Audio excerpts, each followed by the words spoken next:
Hi friends, ఎలా ఉన్నారు? మేమైతే శ్రావణంలో నాన్ వెజ్ తినం కాబట్టి ఒక స్పెషల్ చేసుకుంటున్నాం. అదేంటిది అని అంటే శనగపిండి కొంచెమే ఉంది ఇంట్లో. ఆ కొంచెం శనగపిండిలో మిరపకాయలు కూడా బజ్జీ చేసుకునే మిరపకాయలు కూడా ఒక 4 ఉన్నాయి.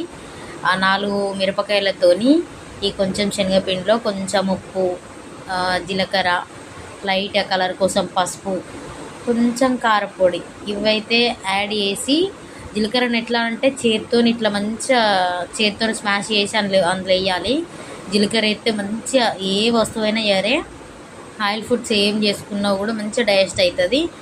అట్లనే కొంచెం కొంచెం వాటర్ పోసుకుంటా. ఇది బాగా లూజ్ చేసుకుంటే కూడా మిర్చిలు అనేటివి రావు కదా, కొంచెం టైట్గానే కొన్ని వాటర్ పోసుకుంటూ అయితే వేసుకోవాలి. ఈ 4 మిరపకాయలే ఉన్నాయి కాబట్టి అవి అందులో బాగా పొడవు ఉంటే కొంచెం చిన్న కట్ చేసిన. సో మిరపకాయలు అయితే ఇట్లా చేసిన. టైం మాత్రం చూడండి ఒకసారి.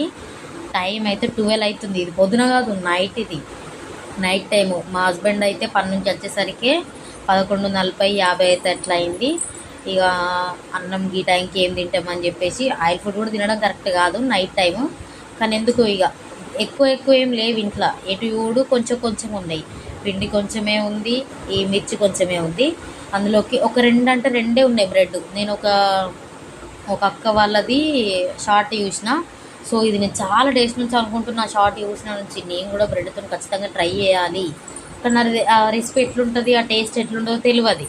సో ఎక్కువ కారం ఉప్పు అనేది ఉండకుండా బ్రెడ్ మీద ట్రై చేద్దాం, మంచిగా ఉంటుంది తినేది, లేకపోతే పడేసేదని చెప్పేసి ఒక 2 అంటే 2 అట్లా క్రాస్ లాగా కట్ చేసి అట్లా చేసిన. ఇంకా కొంచెం పిండి మిగిలిపోయింది. ఒక 2 ఉల్లిగడ్డలు అయితే కట్ చేసి చిన్నగా అట్లా, ఇక మరీ ఎక్కువ కాదు, అట్లా లైట్గా పిండి ఉంది. Thank you.